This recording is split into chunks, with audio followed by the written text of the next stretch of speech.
안녕하세요. 윤하신 목사입니다. 오늘 기도의 사람 11번째 시간입니다. 합심 기도에 대해서 우리가 오늘은 공부를 할 터인데요. 우리가 지난 시간까지는 주로 이 개인별로 신앙의 인물들이 어떻게 기도를 하였는가를 살펴보았는데, 오늘은 특별히 특정한 인물이 아니라 초대교회의 많은 성도들이 함께 모여서 합심 기도한 그러한 모습들을 보고 우리가 어떻게 기도해야 될지에 대해서 배우려고 합니다. 먼저 말씀은요, 사도행전 4장 23절부터 31절까지의 말씀인데, 다 읽지는 않고 제가 23절과 24절 그리고 31절 제일 앞 구절과 또 마지막 구절을 읽어드리고 공부를 시작하도록 하겠습니다. 23절, 사도들이 노임에 그 동료에게 가서 제사장들과 장로들의 말을 다 알리니 그들이 듣고 한 마음으로 하나님께 소리를 높여 이르되, 대주제여 천지와 바다와 그 가운데 만물을 지은 이시요. 31절, 빌기를 다함에 모인 곳이 진동하더니 무리가 다 성령이 충만하여 담대히 하나님의 말씀을 전하니라. 아멘. 오늘 우리가 공부할 주제는 아까 앞에서도 이야기한 것처럼 합심 기도입니다.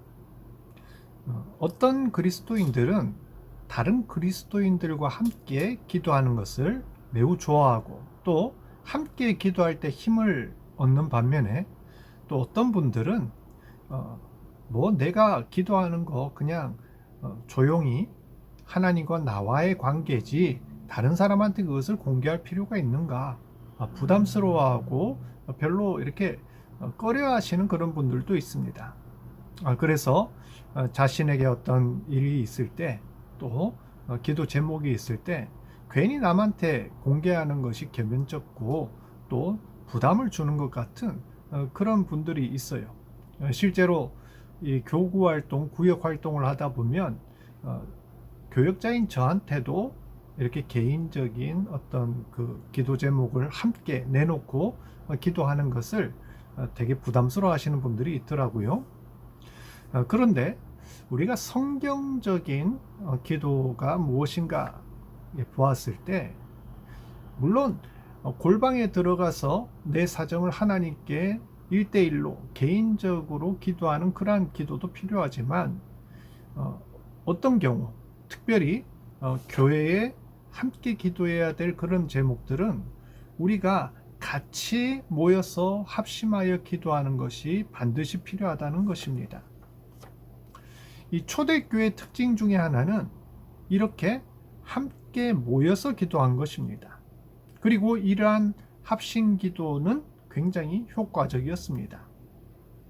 그들이 함께 기도할 때 하나님께서는 더 큰 능력을 베푸셨고, 또 전도 활동과 선교 활동에 더 많은 기적과 역사가 일어나기도 하였습니다. 그렇다면 초대교회 기도회는 어떤 모습이었을까요? 오늘 우리가 읽었던 사도행전 4장에는 이 초대교회의 합심 기도의 모습이 잘 나타납니다.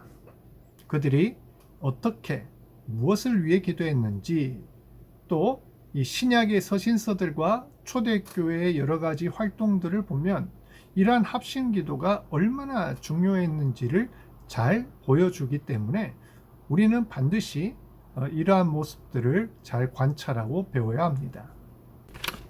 오늘 읽은 사도행전 4장의 그 배경을 잠깐 설명을 드리자면, 이 초대교회에 굉장한 위기가 찾아옵니다. 이 사도행전 3장까지 보면은 이 초대교회가 부흥하고 또 놀라운 하나님의 역사를 많이 경험을 하죠. 베드로 사도가 요한 사도와 함께 성전 미문 앞에서 남에서부터 걷지 못하는 사람을 일으키기도 하고요. 복음을 전했을 때 하루에 5,000명이나 되는 사람들이 주님 앞으로 돌아오는 그런 놀라운 역사도 경험을 합니다. 하지만 이러한 부흥과 기적의 역사를 보면서 이 예루살렘의 종교 지도자들은 거꾸로 위기의식을 느끼고 교회를 핍박을 합니다. 교회 지도자들을 잡아들이고요, 고문을 하고 매질을 하고, 또 앞으로 복음을 전하면 가만두지 않겠다, 생명의 위협까지 합니다. 이런 가운데에 이 초대교회 성도들은 박해에 직면하여서 함께 모여서 기도를 했다는 것이죠. 24절을 보면은 그들이 듣고 한 마음으로 하나님께 소리를 높여 이르되 하였습니다. 어떻게 기도하였습니까? 한 마음으로, 그리고 소리를 높여 기도하였다 되어 있죠. 자, 합심 기도의 모범이 바로 여기에 있습니다. 한 마음으로 소리를 높여 기도하는 것.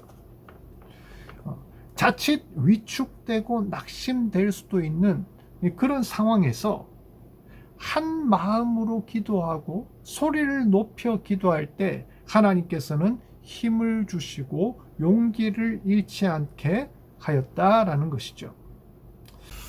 합심 기도의 유익은 무엇이 있을까요? 혼자서 우리가 기도할 때는 때로는 힘을 잃을 때도 있고, 이런 위기에서 용기를 잃고 기도의 동력이 떨어질 때도 있습니다. 그런데 우리가 두 사람, 세 사람 함께 모여서 한 마음으로 기도할 때 하나님께서는 더 큰 힘과 능력을 우리에게 약속해 주셨다는 겁니다. 전도서 4장 12절 말씀에 이런 말씀이 있습니다. 한 사람이면 패하겠거니와 두 사람이면 맞설 수 있나니 세 겹줄은 쉽게 끊어지지 아니하느니라. 혼자서 기도하는 것보다 두 사람이 기도하는 것보다 3겹줄로, 3겹줄로 함께 기도하는 것이 더 강하고 능력이 있다는 이야기죠. 이러한 예를 잘 보여주는 예시가 출애굽기 17장에 나옵니다. 출애굽한 이 이스라엘 백성들이 아말렉 족속의 이 공격을 받죠. 그때 모세가 산 위에 올라가서 기도를 합니다. 근데 혼자서 기도를 하러 올라간 것이 아니라 누구랑 가죠? 그렇죠. 아론과 훌이 옆에서 모세의 팔을 이렇게 받치면서 기도하는 것을 함께 도와줍니다. 그랬을 때 이 모세가 팔이 내려가면 이스라엘이 지고 팔이 올라가면 이스라엘이 승리를 하는데, 끝까지 해가 지도록 이 아론과 훌의 도움을 받아 기도하여 승리를 쟁취하게 되죠.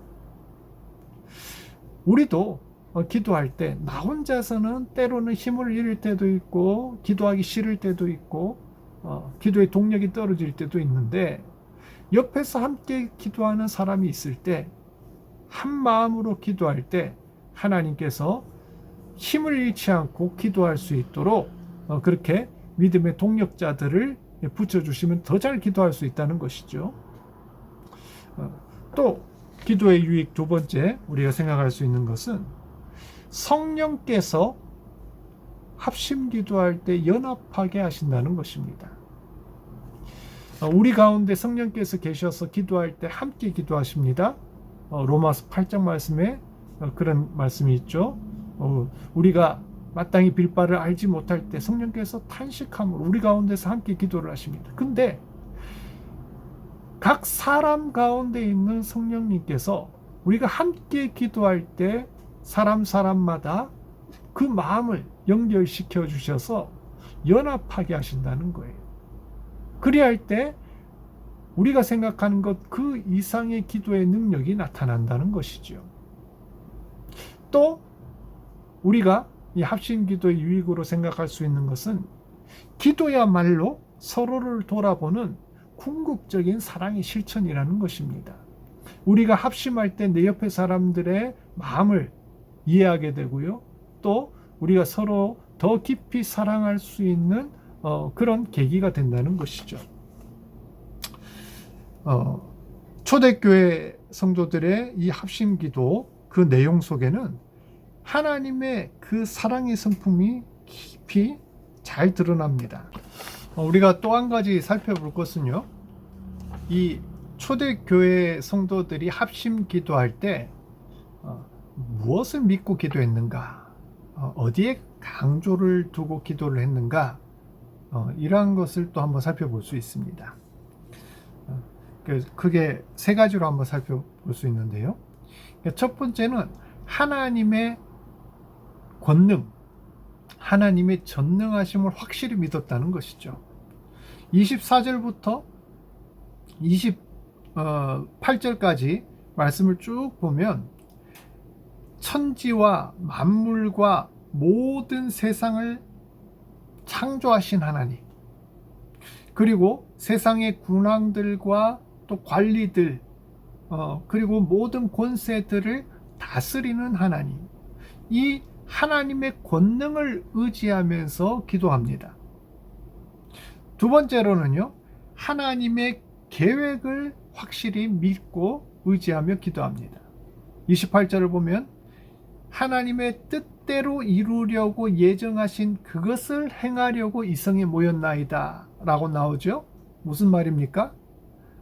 우리가 지금 위기를 당하고 지금 박해를 당하는 이것조차도 하나님의 뜻과 계획 안에 예정 가운데 있다라는 그런 내용이죠. 세 번째로는 이러한 위기와 또 이러한 박해 가운데서도 하나님이 함께 하신다는 것을 분명히 믿었다는 것이죠. 29절 말씀을 보면 주여 이제도 그들의 위협함을 굽어보시고 종들로 하여금 담대히 하나님의 말씀을 전하게 하여 주시옵소서 라고 이야기를 합니다. 예수님께서 제자들을 보내실 때 뭐라고 하십니까? 세상 끝날까지 너희와 항상 함께 있으리라. 하나님이 함께 하시고 하나님이 돌보신다 라는 것이 이 초대교회 성도들의 확실한 믿음이었다는 것입니다. 즉 합심기도에서 우리가 무엇을 믿고 기도해야 됩니까? 첫 번째는 하나님의 능력, 두 번째는 하나님의 섭리와 계획, 세 번째는 하나님이 함께 하심, 하나님의 그 사랑과 인도하심을 우리가 확실히 믿고 기도하는 것이 합심기도의 비결이라는 것이죠. 자, 끝으로 이 합심기도의 목표입니다.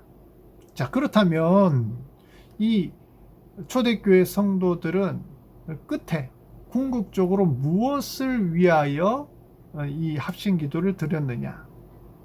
우리가 이러한 박해를 받고 있으니 하나님, 우리가 이 박해에서 위기에서 벗어나게 해주십시오. 우리가 이 위협을 이기게 하여 주십시오.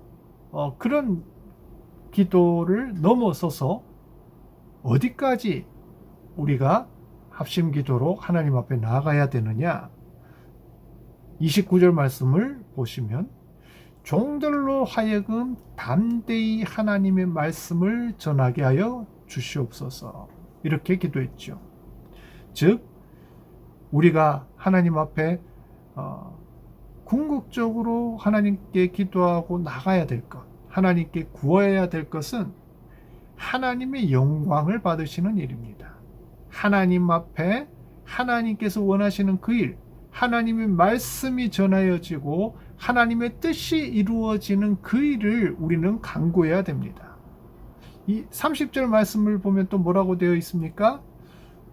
예수의 이름으로 이루어지게 하옵소서. 우리 주 예수 그리스도의 이름이 증거되는 그 일을 우리는 궁극적으로 놓고 기도해야 되는 것입니다. 오늘 우리는 초대교회 성도들의 기도하는 모습, 특별히 한 마음으로 합심하는 그 기도의 모습을 통하여 우리가 어떻게 기도해야 될지, 또 하나님의 능력과 또 힘을 경험하는 그러한 비결은 무엇인지에 대해서 알아보았습니다. 우리 성도님들도 혼자서 기도하는 어떤 그러한 기도도 좋지만 함께 성도들이 함께 모여서 금요 월정 기도나 또 새벽 기도나 아니면 우리 공동체나 교회 안에서 합심해서 기도할 때 얼마나 강력한 하나님의 역사가 나타나는지를 많이 경험하셨으면 좋겠습니다. 그리하여서 기도가 우리 삶 가운데 능력이 되고 또 우리 가운데 실제 역사로 나타나는 그런 놀라운 은혜들을 많이 경험하셨으면 좋겠습니다. 이상입니다.